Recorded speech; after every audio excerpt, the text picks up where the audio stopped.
प्रणाम दोस्तों, आइए सुनते हैं एक कहानी का नाम है काबुली वाला और इस कहानी के लेखक हैं रविंद्रनाथ टैगोर। मेरी 5 वर्ष की छोटी लड़की मिनी से पल भर भी बात किए बिना मुझसे नहीं रहा जाता।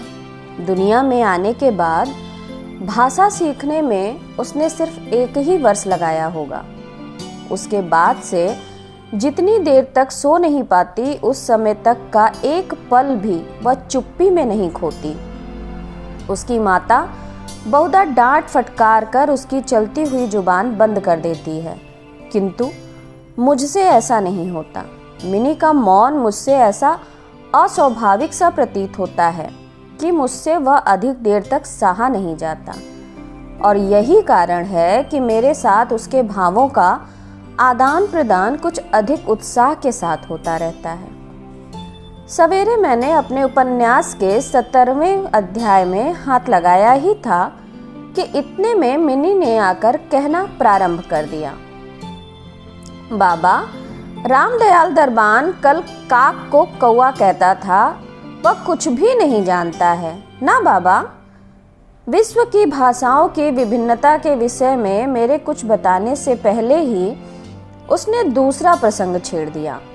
बाबा, भोला कहता था आकाश मुंह से पानी फेंकता है, इसी से वर्षा होती है। अच्छा बाबा, भोला झूठ मूठ कहता है ना, खाली बकबक किया करता है, दिन रात बकता रहता है।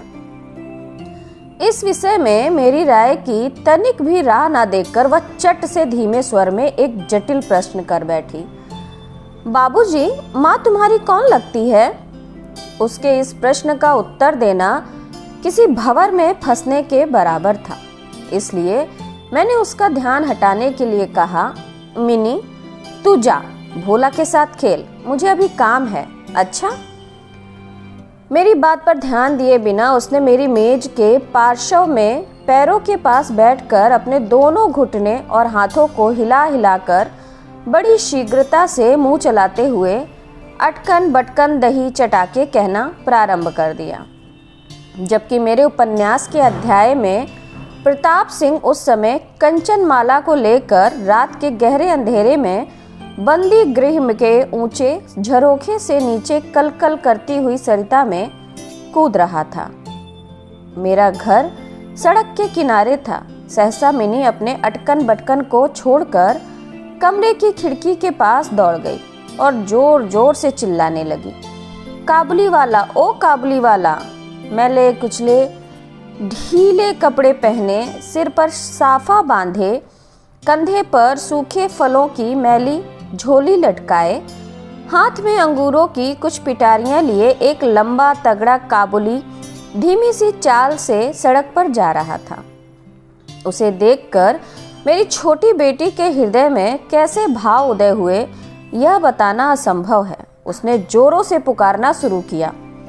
मैंने सोचा अभी झोली कंधे पर डाले सिर पर एक मुसीबत आ खड़ी होगी और मेरा 17वां अध्याय आज अधूरा रह जाएगा, किंतु मिनी के चिल्लाने पर ज्यों ही काबुली ने हंसते हुए उसकी ओर मुंह फेरा और घर की ओर बढ़ने लगा, त्यों ही मिनी भय खाकर भीतर भाग गई। फिर उसका पता ही नहीं लगा कि कहाँ छिप गई। उसके छोटे से मन में वह अंधविश्वास बैठ गया था कि मैली कुचैली झोली के अंदर ढूंढने पर उस जैसी और भी जीती जागती बच्चियां निकल सकती हैं। इधर काबुली ने आकर मुस्कुराते हुए मुझे सलाम किया। मैंने सोचा वास्तव में प्रताप सिंह और कंचनमाला की दशा अत्यंत संकट उत्पन्न है, फिर भी घर में बुलाकर इससे कुछ ना खरीदना अच्छा ना होगा। कुछ सौदा खरीदा गया। उसके बाद मैं उससे इधर उधर की बातें करने लगा। खुद रहमत, रूस अंग्रेज सीमांत रक्षा के बारे में गपशप होने लगी। आखिर में उठकर जाते हुए उसने अपनी मिली जुली भाषा में पूछा, बाबूजी, आपकी बच्ची कहाँ गई? मैंने मिनी के मन से व्यर्थ का भय दूर करने के लिए उसे भीतर से बुला लिया। वह मुझसे बिल्कुल सटकर काबुली के मुख को और झोली की ओर संदेह से देखती हुई खड़ी रही। काबुली ने झोली में से किशमिश और खुबानी निकालकर देना चाहा, पर उसने नहीं लिया और दुगने संदेह के साथ मेरे घुटनों से लिपट गई। काबुली वाले से उसका पहला परिचय इस प्रकार हुआ। इस घटना के कुछ दिन बाद एक दिन सवेरे मैं किसी आवश्यक कार्यवश बाहर जा रहा था। देखा तो मेरी बिटिया दरवाजे के पास बेंच पर बैठी हुई काबुली से हंस हंस कर बातें कर रही है और काबुली उसके पैरों के समीप बैठा बैठा मुस्कुराता हुआ ध्यान से उसकी बातें सुन रहा है और बीच बीच में अपनी राय मिली जुली भाषा में व्यक्त करता जाता है। मिनी को अपने 5 वर्ष के जीवन में बाबूजी के सिवा ऐसा धैर्य वाला श्रोता शायद ही कभी मिला हो। मिनी की झोली बादाम किशमिश से भरी हुई थी। मैंने काबुली से कहा, इसे यह सब क्यों दे दिया, अब कभी मत देना। यह कहकर मैंने कुर्ते की जेब से एक अठन्नी निकालकर उसे दी। उसने बिना किसी हिचक के अठन्नी लेकर अपनी झोली में रख ली। कुछ देर बाद घर लौटकर देखता हूँ तो उस अठन्नी ने बड़ा भारी उपद्रव खड़ा कर दिया है। मिनी की माँ एक सफ़ेद चमकीला गोलाकार पदार्थ हाथ में लिए डांट डपट कर मिनी से पूछा, तूने यह अठन्नी कहाँ से पाई, बता। मिनी ने कहा, काबुली वाले ने दी है। काबुली वाले से तूने अठन्नी ली कैसे, बता। मिनी ने रोने का उपक्रम करते हुए कहा, मैंने मांगी नहीं थी, उसने आप ही दी है। मैंने जाकर मिन्नी की उस अकस्मात मुसीबत से रक्षा की और उसे बाहर ले आया। पूछने पर मालूम हुआ कि इस दौरान में काबुली वाला रोज आता रहा है और पिस्ता बादाम की रिश्वत दे देकर मिन्नी के छोटे से हृदय पर अधिकार कर लिया है। देखा कि इस नई मित्रता में बंधी हुई बातें और हंसी ही प्रचलित हैं। जैसे मेरी बिटिया रहमत को देखती ही हंसती हुई पूछती, काबुली वाला, ओ काबुली वाला, तुम्हारी झोली के भीतर क्या है? काबुली, जिसका नाम रहमत था, एक अनावश्यक बिंदु जोड़कर मुस्कुराता हुआ उत्तर देता, हाँ बिटिया।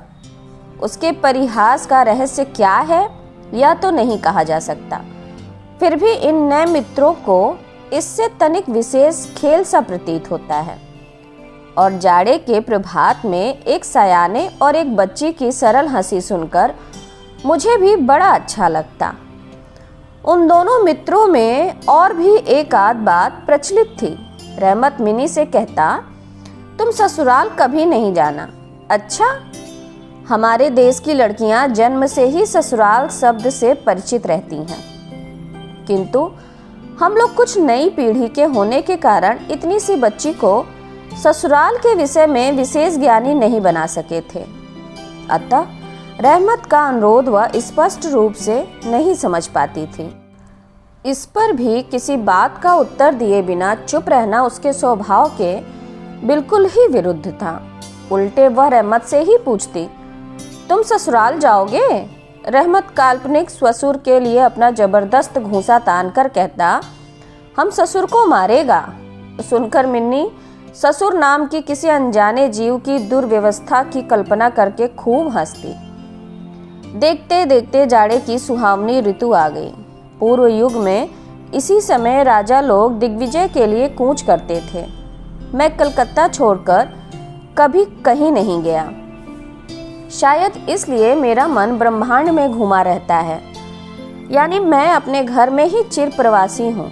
बाहरी ब्रह्मांड के लिए मेरा मन सर्वदा आतुर रहता है।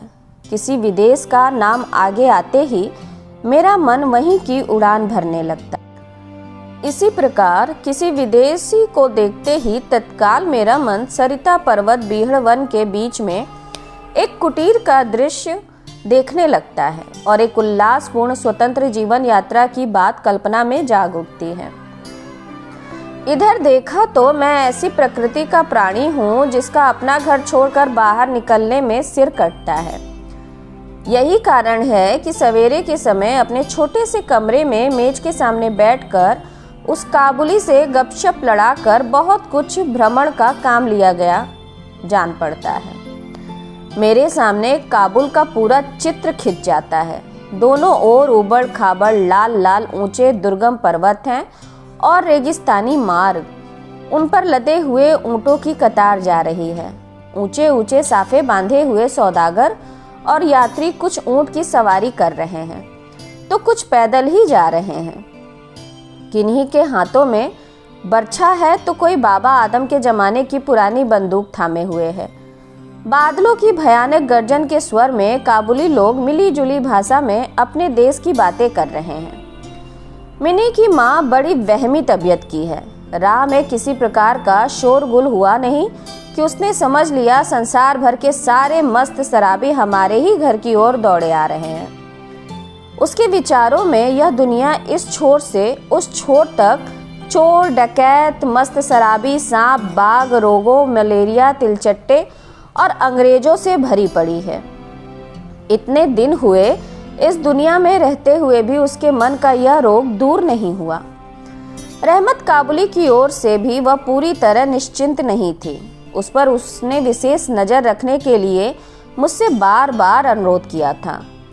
जब मैं उसके शक का परिहास के आवरण में ढकना चाहता तो मुझसे एक साथ कई प्रश्न पूछ बैठती। क्या कभी किसी का लड़का नहीं चुराया गया? क्या काबुल में गुलाम नहीं बिकते? क्या एक लंबे तगड़े काबुली के लिए एक छोटे बच्चे का उठा ले जाना असंभव है? इत्यादि। मुझे मानना पड़ता कि यह बात बिल्कुल असंभव भी नहीं है।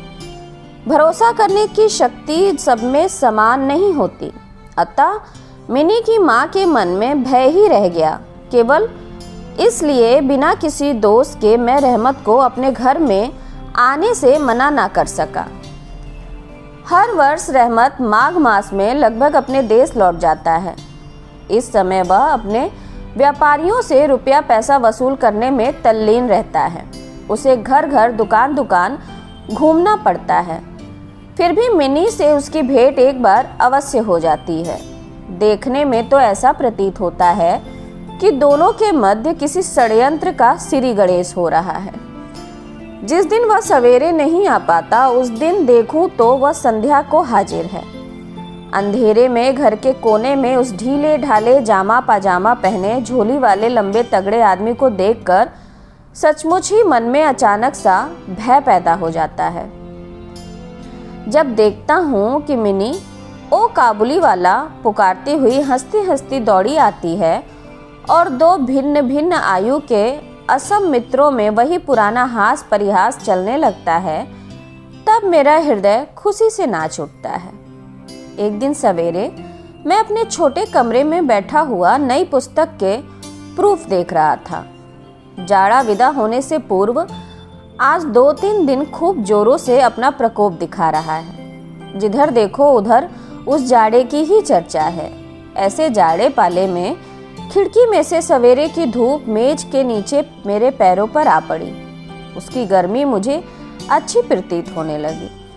लगभग 8 बजे का समय होगा। सिर में मफलर लपेटे ऊषा चरण सवेरे की सैर करके घर की ओर लौट रहे थे।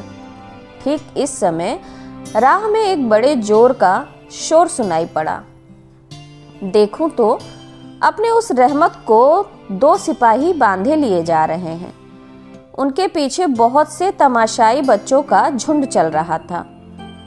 रहमत के ढीले ढाले कुर्ते पर खून के दाग हैं और एक सिपाही के हाथ में खून से लथपथ छुरा। मैंने द्वार से बाहर निकलकर सिपाही को रोककर पूछा, क्या बात है? कुछ सिपाही से और कुछ रहमत से सुना कि हमारे एक पड़ोसी ने रहमत से रामपुरी चादर खरीदी थी। उसके कुछ रुपए उसकी ओर बाकी थे, जिन्हें देने से उसने साफ इनकार कर दिया। बस इसी पर दोनों में बात बढ़ गई और रहमत ने छुरा निकालकर घोंप दिया। रहमत उस झूठे बेईमान आदमी के लिए भिन्न भिन्न प्रकार के अपशब्द सुना रहा था। इतने में काबुली वाला पुकारती हुई मिनी घर से निकल आई। रहमत का चेहरा क्षण भर में कौतुक हास्य से चमक उठा। उसके कंधे पर आज झोली नहीं थी, अतः झोली के बारे में दोनों मित्रों की अभ्यस्त आलोचना ना चल सकी। मिनी ने आते ही पूछा, तुम ससुराल जाओगे? रहमत ने प्रफुल्लित मन से कहा, हाँ वही तो जा रहा हूँ। रहमत ताड़ गया कि उसका यह जवाब मिनी के चेहरे पर हंसी ना ला सकेगा। और तब उसने हाथ दिखाकर कहा, ससुर को मारता, पर क्या करूं, हाथ बंधे हुए हैं।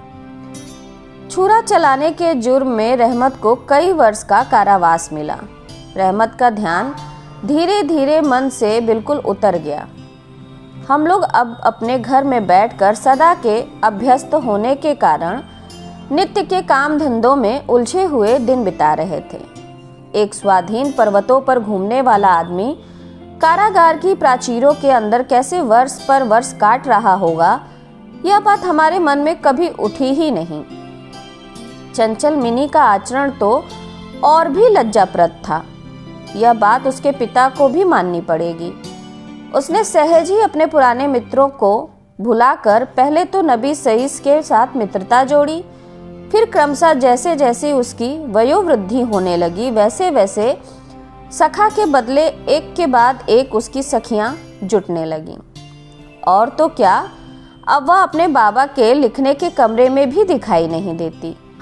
मेरा तो एक तरह से उसके साथ नाता ही टूट गया है।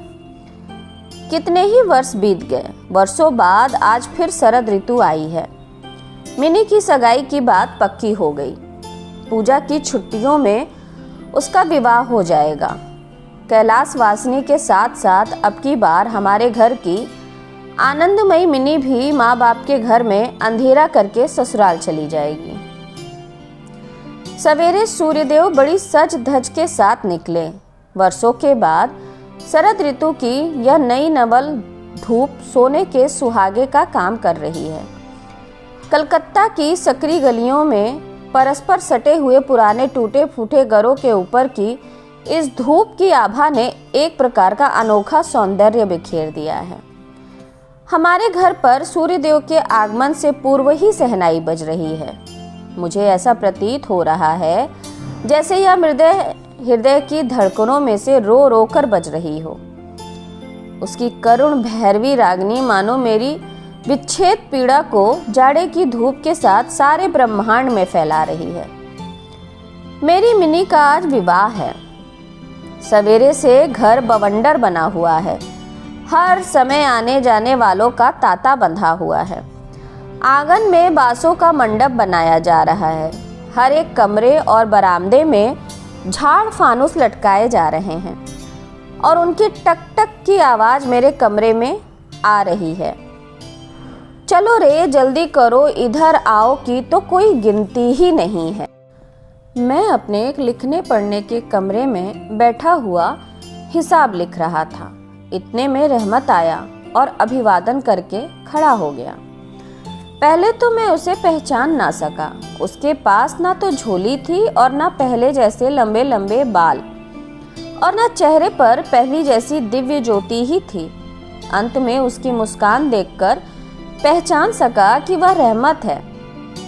मैंने पूछा, क्यों रहमत, कब आए? उसने कहा, कल शाम को जेल से छूटा हूँ। यह सुनते ही उसके शब्द मेरे कानों में खट से बज उठे। किसी खूनी को मैंने कभी आंखों से नहीं देखा था। उसे देखकर मेरा सारा मन एकाएक सिकुड़ सा गया। मेरी यही इच्छा होने लगी कि आज के इस शुभ दिन वह इंसान यहाँ से टल जाए तो अच्छा हो। मैंने उससे कहा, आज हमारे घर में कुछ आवश्यक काम है, सो आज मैं उसमें लगा हुआ हूँ। आज तुम जाओ, फिर आना। मेरी बात सुनकर वह उसी क्षण जाने को तैयार हो गया, पर दरवाजे के पास आकर कुछ इधर उधर देखकर बोला, क्या बच्ची को तनिक नहीं देख सकता? शायद उसे यही विश्वास था कि मिनी अब तक वैसी ही बच्ची बनी है। उसने सोचा हो कि मिनी अब भी पहले की तरह काबुली वाला ओ काबुली वाला पुकारती हुई दौड़ी चली आएगी। उन दोनों के पहले हास परिहास में किसी प्रकार की रुकावट ना होगी। यहाँ तक कि पहले की मित्रता की याद करके वह एक पेटी अंगूर और एक कागज के दोने में थोड़ी सी किशमिश और बादाम शायद अपने देश के किसी आदमी से मांग टांग कर लेता आया था। उसकी पहले की मैली कुचैली झोली आज उसके पास ना थी। मैंने कहा, आज घर में बहुत काम है, सो किसी से भेंट ना हो सकेगी। मेरा उत्तर सुनकर वह कुछ उदास सा हो गया। उसी मुद्रा में उसने एक बार मेरे मुख की ओर स्थिर दृष्टि से देखा, फिर अभिवादन करके दरवाजे से बाहर निकल गया। मेरे हृदय में जाने कैसी एक वेदना सी उठी। मैं सोच ही रहा था कि उसे बुलाऊं, इतने में देखा तो वह स्वयं ही आ रहा है। वह पास आकर बोला, ये अंगूर, कुछ किशमिश और बादाम बच्ची के लिए लाया था, उसे दे दीजिएगा। मैंने उसके हाथ से सामान लेकर पैसे देने चाहे, लेकिन उसने मेरे हाथ को थामते हुए कहा, आपकी बहुत मेहरबानी है बाबू साहब, हमेशा याद रहेगी, पैसा रहने दीजिए। वह तनिक रुककर फिर बोला, बाबू साहब, आपकी बेटी जैसी मेरी भी देश में एक बच्ची है। मैं उसकी याद कर करके आपकी बच्ची के लिए थोड़ा सा मेवा साथ में लाया हूँ। मैं यह सौदा बेचने नहीं आया। यह कहते हुए उसने ढीले ढाले कुर्ते के अंदर हाथ डालकर छाती के पास से एक मैला कुचैला मुड़ा हुआ कागज का टुकड़ा निकाला और बड़े जतन से उसकी चारों तहें खोलकर दोनों हाथों से उसे फैलाकर मेरी मेज पर रख दिया। देखा कि कागज के उस टुकड़े पर एक नन्हे से हाथ के छोटे से पंजे की छाप है। फोटो नहीं, तेल चित्र नहीं, हाथ में थोड़ी सी कालिख लगाकर कागज के ऊपर उसी का निशान ले लिया गया है। अपनी बेटी के इस स्मृति पत्र को छाती से लगाकर रहमत हर वर्ष कलकत्ता के गली कूचों में सौदा बेचने के लिए आता है, और तब वह कालिक चित्र मानो उसकी बच्ची के हाथ का कोमल स्पर्श उसके बिछड़े हुए विशाल हृदय में अमृत उड़ेलता रहता है। यह देखकर मेरी आंखें भर आईं और फिर मैं इस बात को बिल्कुल ही भूल गया कि वह एक मामूली काबली मेवा वाला है और मैं एक उच्च वंश का रईस हूँ। मुझे उस समय ऐसा लगने लगा कि जो वह है वही मैं हूँ। वह भी एक पिता है और मैं भी। उसकी पर्वत वासिनी छोटी बच्ची की निशानी मेरी ही मिनी की याद दिलाती है। मैंने तत्काल ही मिनी को बाहर बुलाया, हालांकि इस पर अंदर घर पर आपत्ति आ गई थी, पर मैंने उस समय कुछ भी ध्यान नहीं दिया। विवाह के वस्त्रों और अलंकारों में लिपटी हुई बेचारी मिन्नी मारी लज्जा के सिकुड़ी हुई सी मेरे पास आकर खड़ी हो गई। उस अवस्था में मिनी को देखकर रहमत काबुली वाला पहले तो सकपका गया। उससे पहले जैसी बातचीत करते ना बना। वह बाद में हंसते हुए बोला, लल्ली सास के घर जा रही है क्या? मिनी अब सास का अर्थ समझने लगी थी, अतः अब उससे पहले की तरह उत्तर देते ना बना। रहमत काबुली वाला की बात सुनकर मारे लज्जा के मिनी के कपोल लाल हो उठे। उसने मुंह फेर लिया। मुझे उस दिन की याद आई जब काबुली वाला के साथ मिनी का प्रथम परिचय हुआ था। मन में एक पीड़ा की लहर सी दौड़ गई। मिनी के चले जाने के बाद काबुली वाला एक गहरी सांस लेकर फर्श पर बैठ गया। शायद उसकी समझ में यह बात एकाएक साफ हो गई कि उसकी बेटी भी इतने दिनों में बड़ी हो गई होगी और उसके साथ भी उसे अब फिर से नई जान पहचान करनी पड़ेगी। संभवतः वह उसे पहली जैसे नहीं पाएगा। इन 8 वर्षों में उसका क्या हुआ होगा कौन जाने। सवेरे के समय शरद की स्निग्ध सूर्य किरणों में सहनाई बजने लगी और रहमत कलकत्ता की एक गली में बैठा हुआ अफगानिस्तान के मेरू पर्वत का दृश्य देखने लगा। मैंने एक नोट निकालकर उसके हाथ में दिया और कहा, रहमत, तुम देश चले जाओ अपनी बेटी के पास। तुम दोनों के मिलन सुख से मेरी मिनी सुख पाएगी। रहमत को रुपए देने के बाद विवाह के हिसाब से मुझे उत्सव समारोह के 2-1 अंग छाट काट देने पड़े। जैसे मन में थी वैसी रोशनी नहीं करा सका। अंग्रेजी बाजा भी नहीं आया। घर में औरतें बड़ी बिगड़ने लगीं। सब कुछ हुआ, फिर भी मेरा विचार है कि आज एक अपूर्व ज्योत्सना से हमारा शुभ समारोह उज्जवल हो उठा। तो कहानी यहीं समाप्त होती है। नमस्कार। आप लोगों से बहुत विनम्र अनुरोध कि मेरे चैनल को लाइक करिए, शेयर करिए, सब्सक्राइब करिए और कमेंट भी करिए। नमस्कार।